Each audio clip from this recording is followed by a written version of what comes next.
नमस्कार. मालेगाव तालुक्यातील डोंगराळे या छोट्या गावात 3 वर्षाच्या चिमुकलीवर अमानुष प्रकार झाला. अशा घटना ऐकल्यावर काळीच पिळवटून निघतं.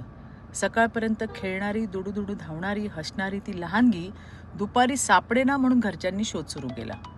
गावभर शोध घेतल्यानंतर ती गंभीर अवस्थेत आढळली आणि नंतर मृत्यू झाल्याचं संपलं आणि होत्याचं नव्हतं झालं.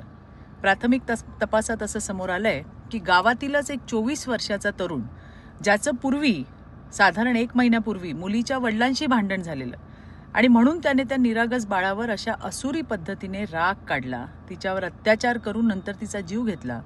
पोलिसांनी तातडीने कारवाई करत अर्ध्या तासात त्या हरामखोर विजय खैरनारला अटक केली आहे. अशा राक्षसी मनोवृत्तीला महाराष्ट्रात थारा नाही. आम्ही पीडित कुटुंबासोबत खंबीरपणे उभे आहोत. या प्रकरणात त्या चिमुकलीला न्याय मिळावा म्हणून देवाभाऊंच्या नेतृत्वात सरकार सर्वतोपरी मदत करणार आहे. पीडित कुटुंबियांना चांगल्यात चांगला वकील देऊन फास्ट ट्रॅकवर केस चालवली जाईल आणि त्या हरामखोराला कठोरात कठोर शिक्षा म्हणजे फाशीच व्हायला पाहिजे आणि तिला न्याय मिळेपर्यंत आम्ही शांत बसणार नाही. मला हेच सांगायचंय, समाजात असे वावरणारे विकृत लांडगे यांना ठेचायची आता वेळ आलेली आहे आणि त्यासाठी तुम्ही आणि आपण सगळ्यांनी हातात हात घालून ही विकृती संपवायला पाहिजे. धन्यवाद. जय हिंद, जय महाराष्ट्र.